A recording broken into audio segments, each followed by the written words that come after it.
welcome your Star Wars Weekends host, a man with the freakish vocal range and free first names, James Arnold Taylor.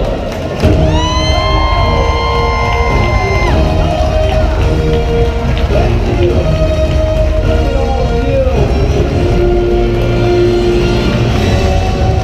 It's amazing to look at those pieces, isn't it? To see that, to see all those characters, it's exciting. I've got to tell you, I have been the host of Star Wars Weekends for 5 years in a row here. I'm so fortunate to be able to be here with all of you. But when I see stuff like that, I just get like, oh man, isn't this exciting? Isn't this wonderful to have this opportunity that we have today?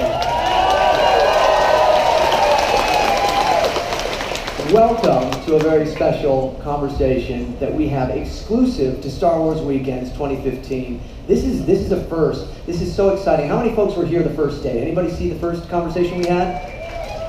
How about the second day? So you're all brand new to it. Great, so we can repeat everything we did. This is going to be a fantastic time, and I am going to stop talking, have you look at the screen so we can bring out our very special guest. Check this out.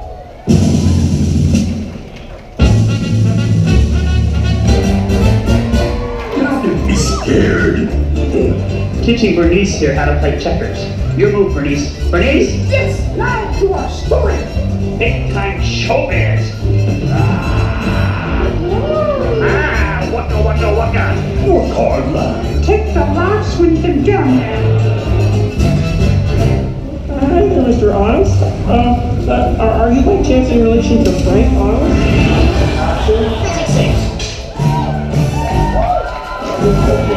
No. Well.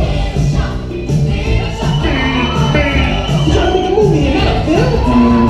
Action. He's never gone. Okay, bye-bye. Thank you.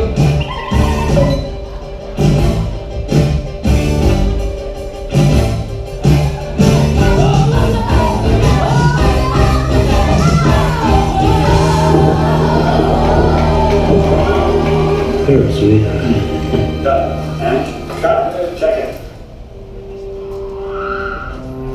I'm not looking for a friend. I'm looking for a Jedi Master. You seek Yoda. Why would you be no Jedi? Use the Force. Get me by the size, do you? When 900 years old, you reach British good. You're not.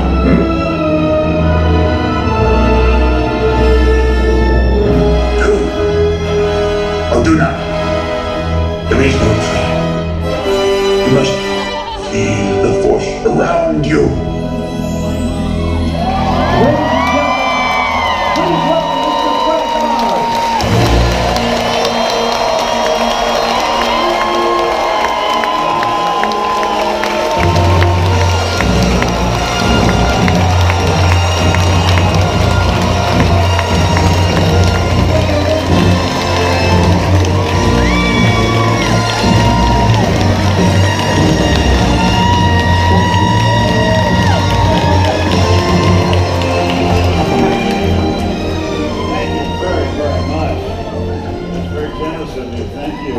Very generous of you to be here with us for 3 days at Star Wars Weekends. Now, I had to steal that one little shot there. That's okay. That's pretty good. More than a shot? No, yeah, you were kind of in it. I was trying to get a shot of them, but there you were. It's all right.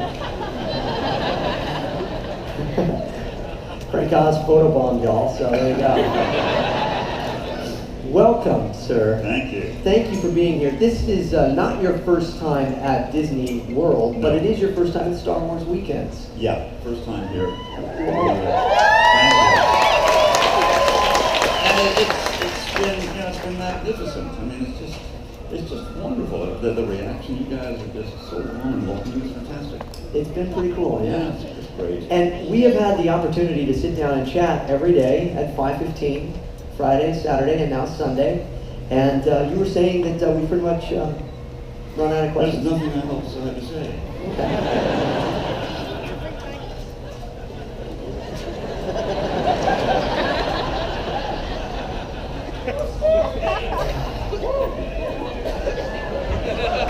Well, I mean, I have a few. Like, Okay. Okay, all right, we'll give it a shot.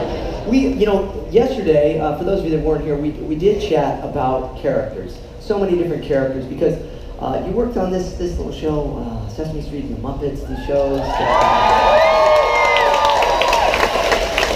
That I don't know, kind of shaped and formed my life and probably most people's in this room.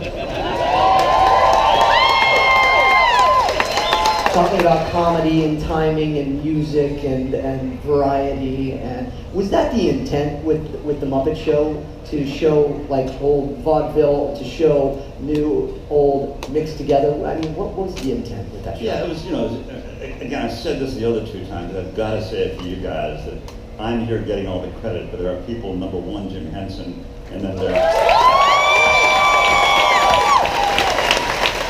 Jerry Jewell, Don Saline, Dave Goles, Jerry Nelson has passed away. All these great people I could not be here without. So they should be on the stage with me. I'm not being modest, I'm just saying what's true. But as far as the Muppet Show goes, I guess the intent was just to entertain. I mean, Jim, we wanted to do that show for years. Jim wanted to. And so I remember 10 years before the show even came about, we would go around, the four of us, with these big black boxes of puppets. We'd go across town to ABC and audition. They didn't want us. We went off to NBC. They didn't want us. Went to an ad agency. They weren't interested. But they said, oh, well, Bill's got to see this, so we had to come back and do it for Bill. And nobody really had any idea how to use puppets on television. They felt only for kids. And Saturday Night Live was actually one of the first places we saw the Muppets. Is that true? No, not really.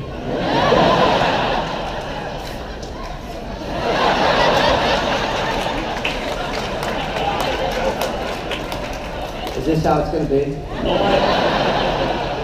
No, but that was they were in the first season, and people don't really know about that much. Yeah, we were in the first season, but we were doing many more things prior to that. Certainly, commercial work and Certainly, Sesame you Street. have no idea. I have. Day 3, it'll be great. It'll be fun. No, Saturday Night Live. We were on the very first year of Saturday Night Live, and nobody remembers. What actually happened was that Bernie Brillstein, who has since passed away, was the agent for Jim Henson and also for John Belushi, Danny Aykroyd, Gilda Radner, etc., and Lorne Michaels. And at that time, all those people were totally unknown. And oddly enough, we were the only people who were known because we were on Sesame Street and we had done many variety shows.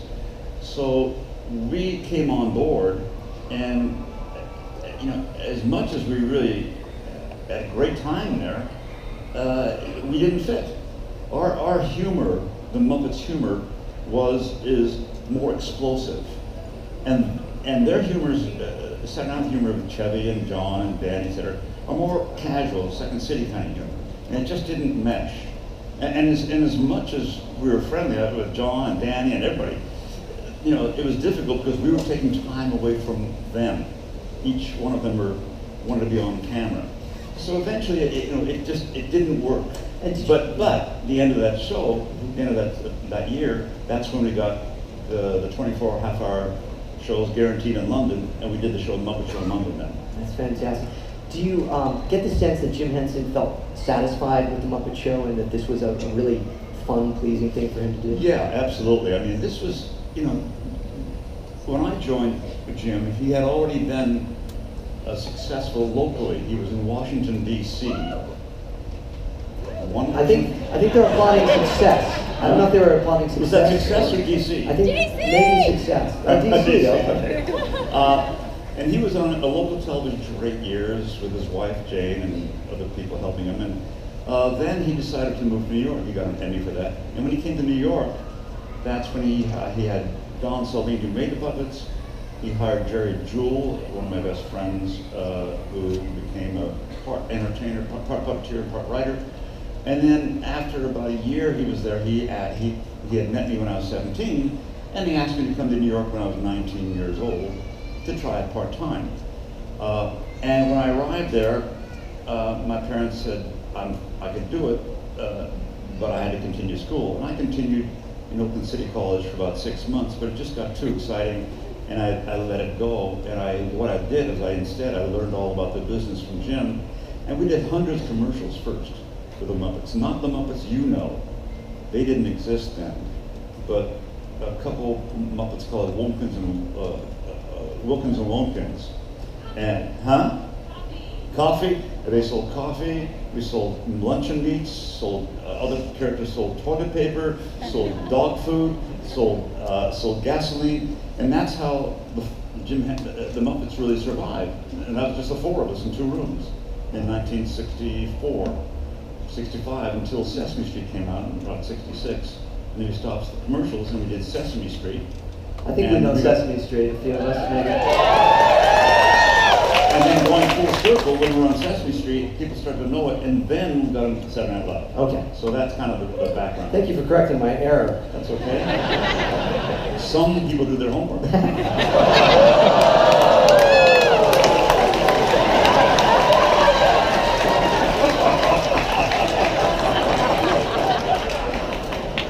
And I was, there's something in my brain that said, don't say it, Frank. That had to. This has been actually this has been one of the coolest parts about getting to know you over these last couple of days, is that you love that. If we can kind of kick that back and forth, that's fun, right? Well, it's the same kind of fun I've always had with Jim Henson, Bert and Ernie, okay, and Grover and Kermit, and Piggy and Kermit. Yeah. There's nothing more fun than playing catch with an actor. Yeah. Because it's if you have somebody who really knows what they're doing, like James, you can just kind of play, and you can trust the other guy's timing. You can trust that there's going to be either something funny or he's going to let it go and let me be funny. We get that feeling. I can sense right away. So that's the joy of it, is working with somebody who's on the same rhythm as you are. It's a terrific feeling. By the way, have you seen his show? This show is really great. It's at 7 o'clock tonight. I'm shilling for him. But I was here last night. I thought it was terrific. It was fantastic. Oh. Is that what I was supposed You're to say? You're so embarrassed. you missed the one part, but that's okay. No, I'm serious. That was volunteer. It's a terrific show. Okay. You have no idea what it's like for Mr. Frank Goss to say that about you. And it's very scary to do voices that he does in front of him in my show, when he's sitting in the front row and you're Let going, me tell you, let me tell you a story about that. When I was in my 20s, I wanted to be an actor, but I was doing Sesame Street. I was doing Cookie Monster, Grover. Were you? You did those? Yeah, I did. That was you? And so, but I also wanted to be an actor. I didn't really want to give it a try for 6 months, and I went out for auditions, and one was a voice audition. And it was for a particular new cereal brand. And I got there with, a lot of other people, and they showed me the box of cereal. And the box of cereal was a picture of a monster that looked just like Cookie Monster. Oh. And I said, and they didn't know who I was. And I said, that just looks like Cookie Monster. And they said, yeah, isn't that great? They were proud of it. And so I auditioned, but I called my lawyer. We had to stop it. But the funny thing,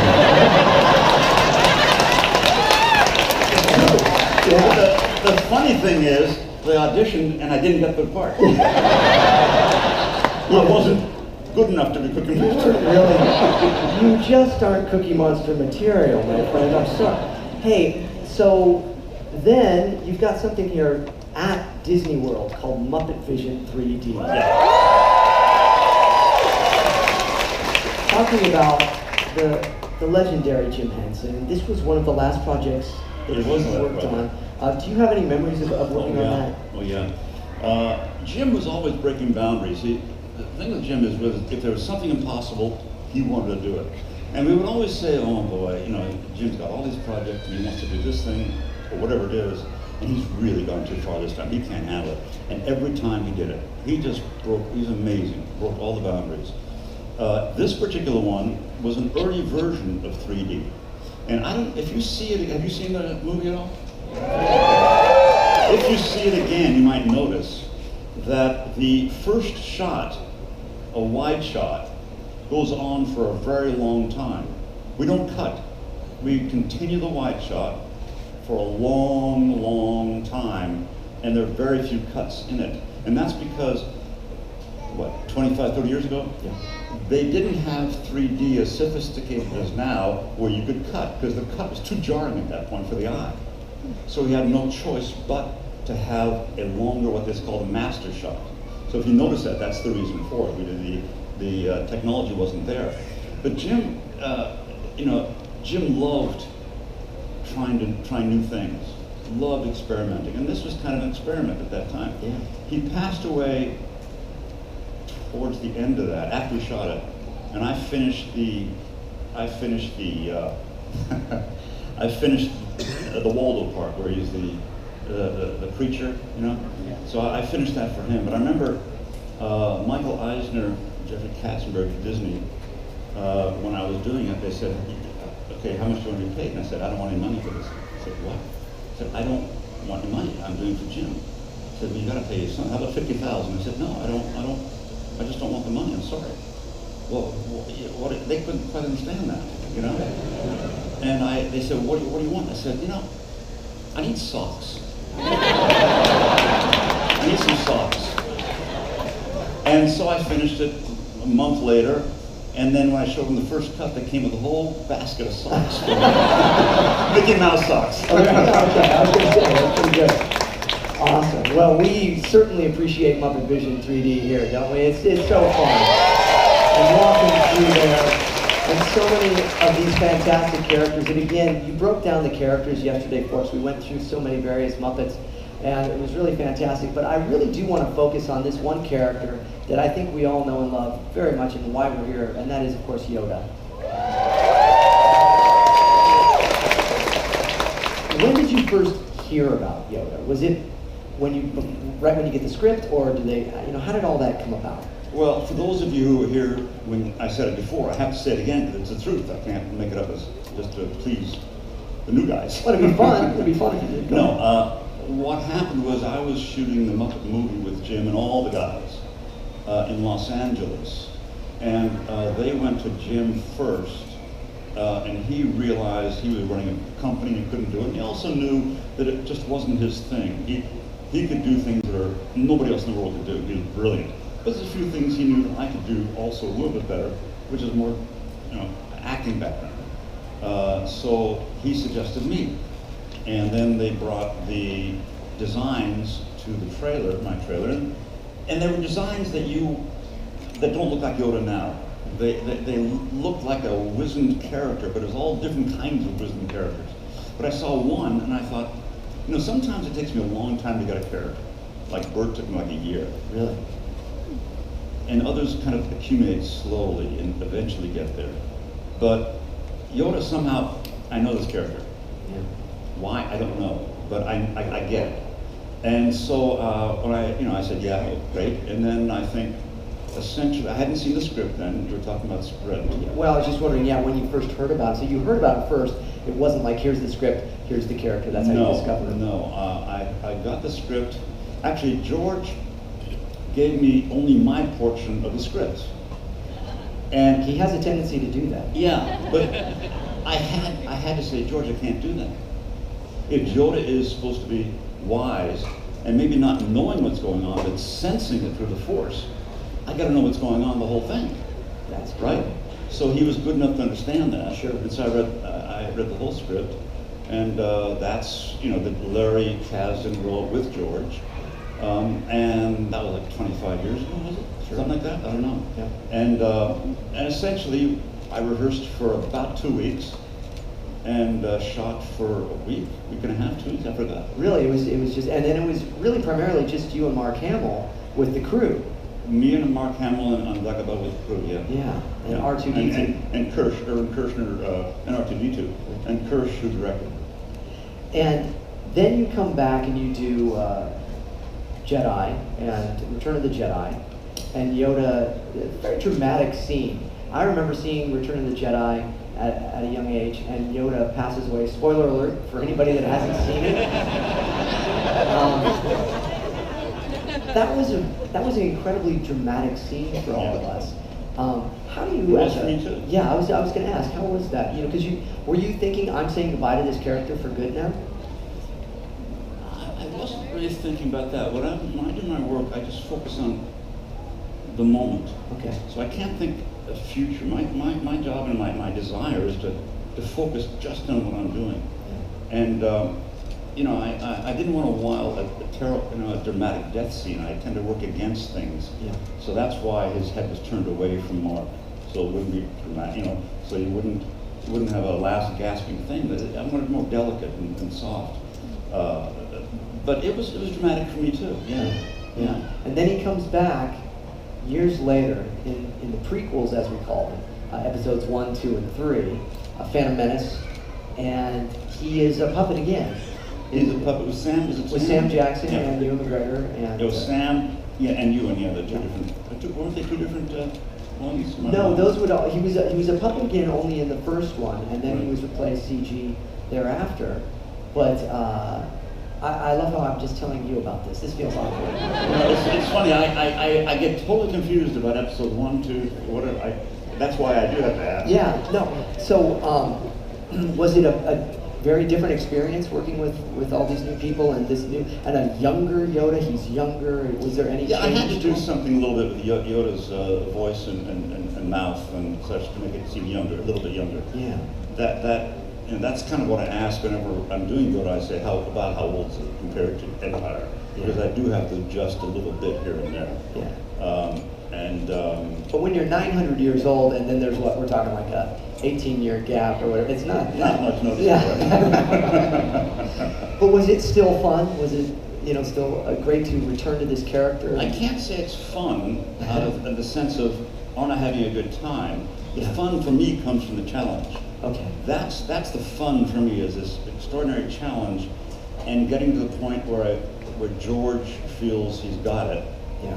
Or Kirsch, whoever's directing, and that's the great part for me. And then the editor puts it together. So the fun is the challenge, and meeting the challenge, and hopefully going beyond it. Absolutely.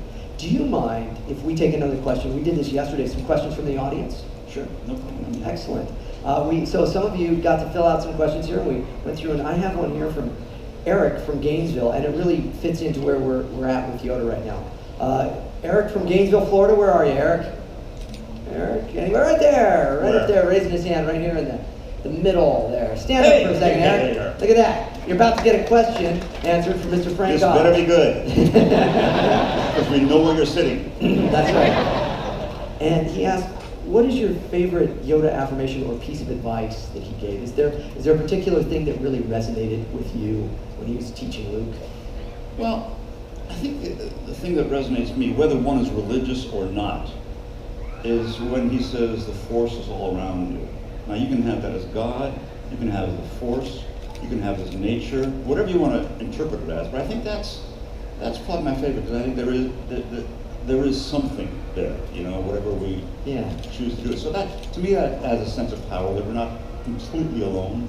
And was that something you would draw from with this character, thinking that he's just really in touch with a lot of things? Yeah, what I love about Grover? Well, we'll talk about Grover. I love Grover. Grover's my favorite, but come on. Did I say Grover? I think I used the Jedi mind trick on you right there. I just wanted to get back to Grover.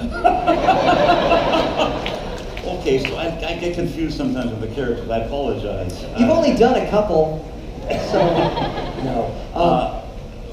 I forgot what. Well, with Yoda, he's got this just very kind of calm sense about him. But we really did see a different side of him when he became this CG character that then is fighting with Dooku and the Emperor with Ian McDiarmid, which of course you had directed, Ian. Ian, who I don't know if you saw Dirty Rotten Scoundrels or anything, but Ian I cast as the butler to Michael Caine. So I don't know if you're aware of that, but Ian was this wonderful actor, and I underused him completely, but he was a gem to work with, and how funny it was that now we're working. And it makes you wonder if that was like that battle between them. That was him getting back at But so, well, yeah, go ahead. I think that the part of Yoda that I think is powerful and I think needed is there's a gravitas. Because all these guys are shooting and saving each other and threatening each other. There's a gravitas, a plumb line that goes deep. Yeah. And Yoda has to be centered. Yeah. He has to be, because none of the other guys are truly centered.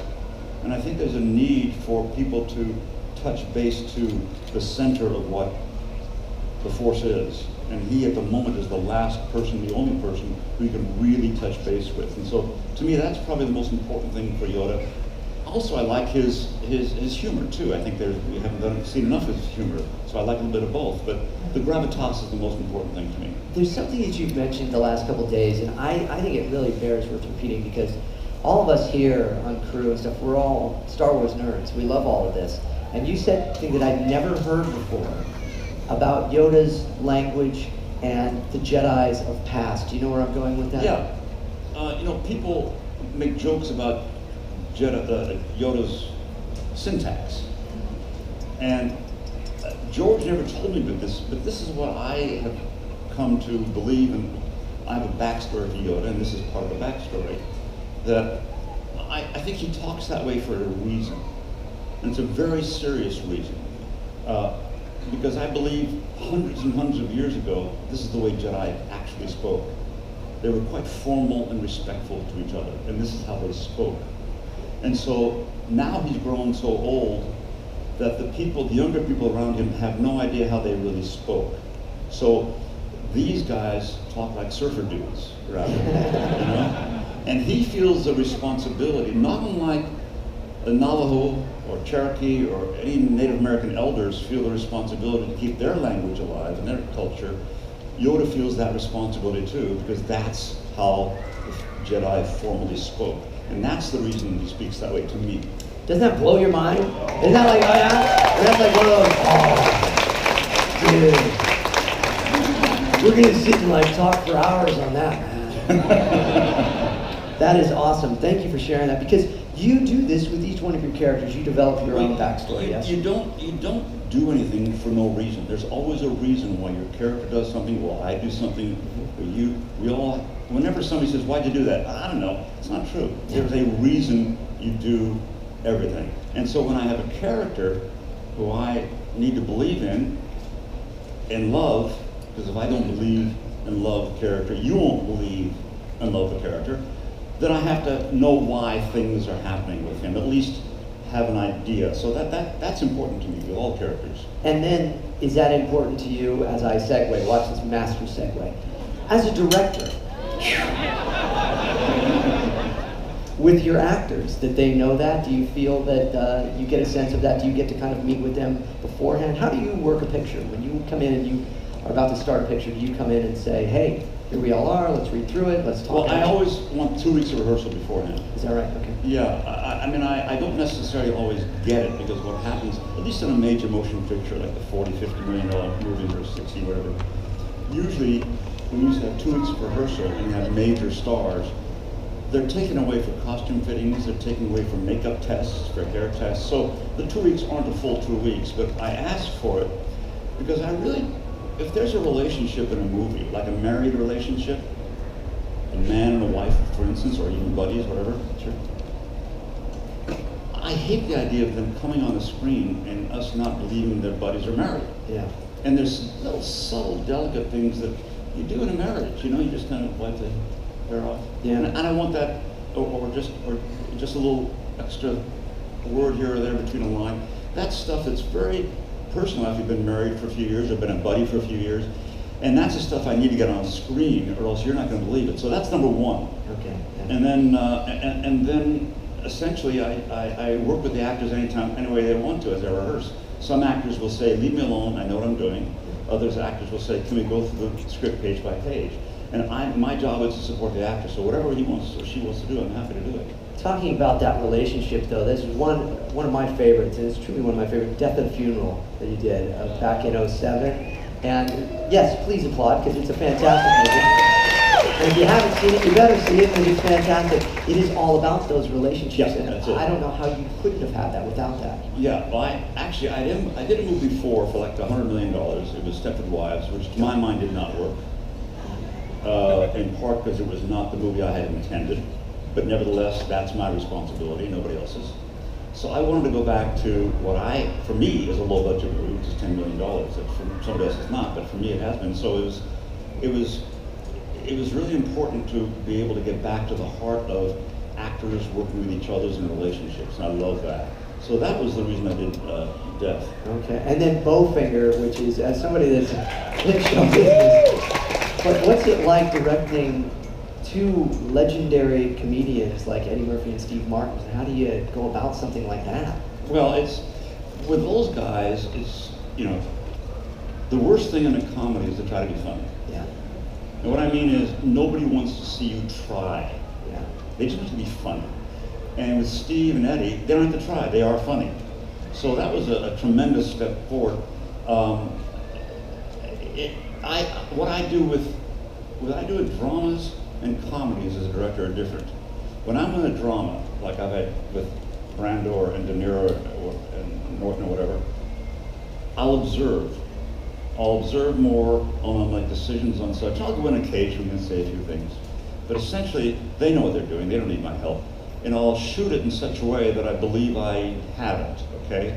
But I won't get in and mix it up as much. They know what they're doing. With comedies, I have to.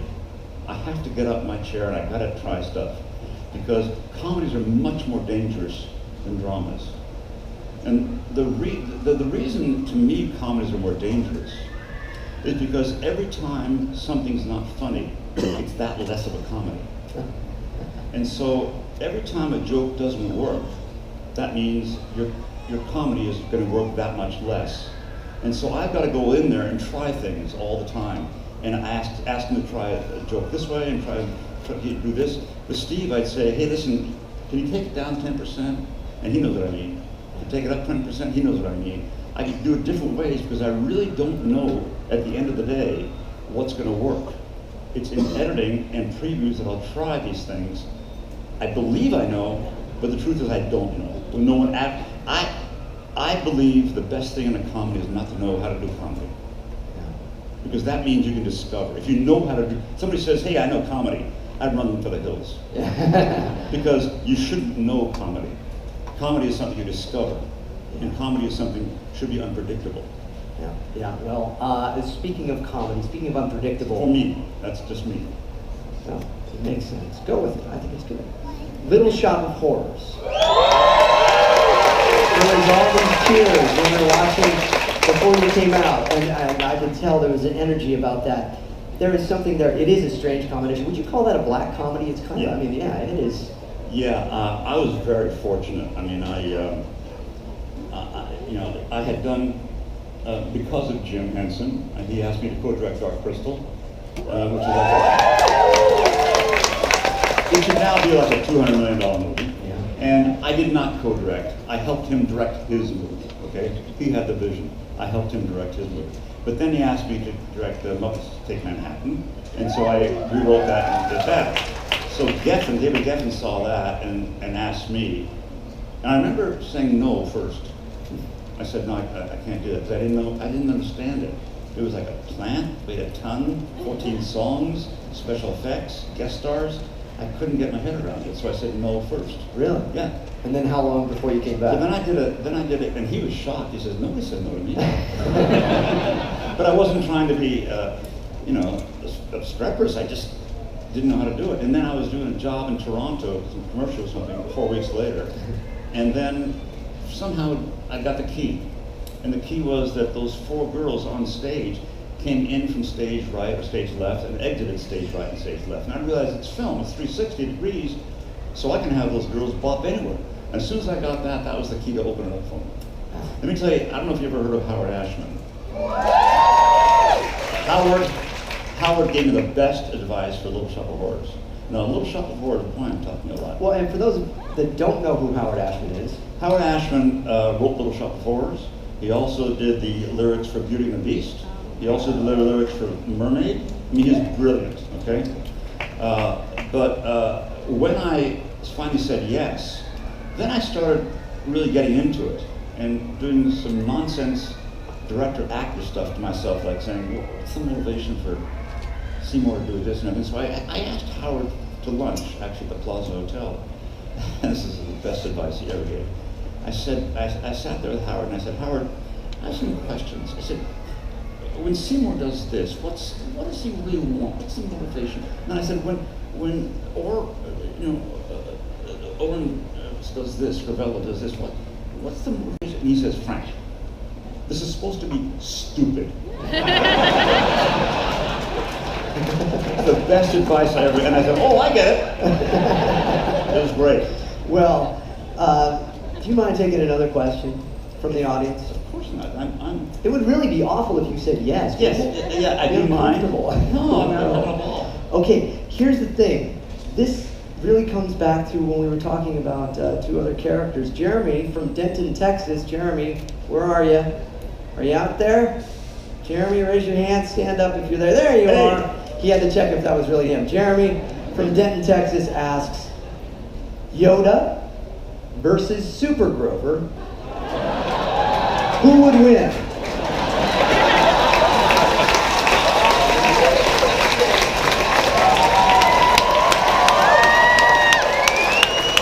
Well, if you're talking about a fight, Yeah. Yoda wouldn't fight, and Super Grover wouldn't know how to fight.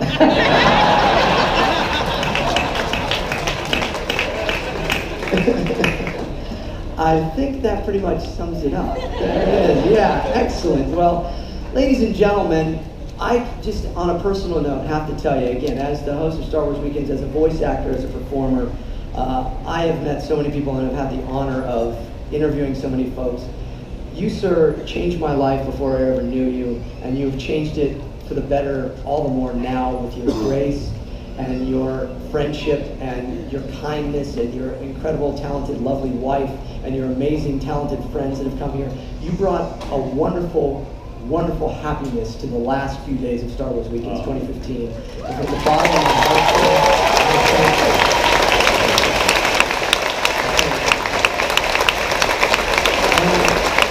I know no other way to say thank you than to say, may the force be with you. Ladies and gentlemen, Mr. Frank Ellis.